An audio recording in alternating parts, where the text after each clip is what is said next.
Good morning from the heart, October 21st, Pentecost. Acts 2, verse 1 to 4 says, When the day of Pentecost had fully come, they were all with one accord in one place, and they were all filled with the Holy Spirit. During the Jewish economy, the influence of God's Spirit had been seen in a marked manner, but not in full. For ages, prayers had been offered for the fulfillment of God's promise to impart his Spirit, and not one of these earnest supplications had been forgotten.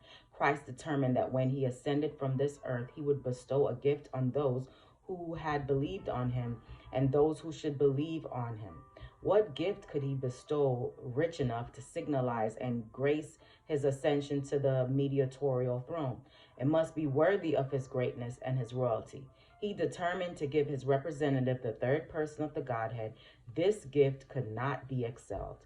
The Spirit had been waiting for the crucifixion, resurrection, and ascension of Christ. For 10 days, the disciples offered their petitions for the outpouring of the Spirit, and Christ in heaven added his intercession. The Spirit was given as Christ had promised, and like a rushing, mighty wind, it fell upon those assembled, filling the whole house. It came with a fullness and power, as if for ages it had been restrained. On the day of Pentecost, Christ's witnesses proclaimed the truth, telling others the wonderful news of salvation through Christ. And as a flaming two-edged sword, the truth flashed conviction into human hearts. People were brought under Christ's control. The glad tidings were carried to the uttermost bounds of the inhabited world. The church beheld converts flocking to her from all directions. The altar of the cross, which sanctifies the gift, was rebuilt. Believers were reconverted. Sinners united with Christians in seeking the pearl of great price. The prophecy was fulfilled. The weak shall be as David, and David as the angel of the Lord.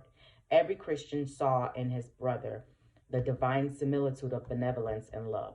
One interest prevailed. One object swallowed up all others. Every pulse beat in healthy concert. The only ambition of the believers was to see who could reveal most perfectly the likeness of Christ's character, who could do the most for the enlargement of his kingdom.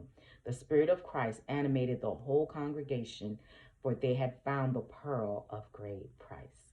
Hope you have a great day today. Live from the heart.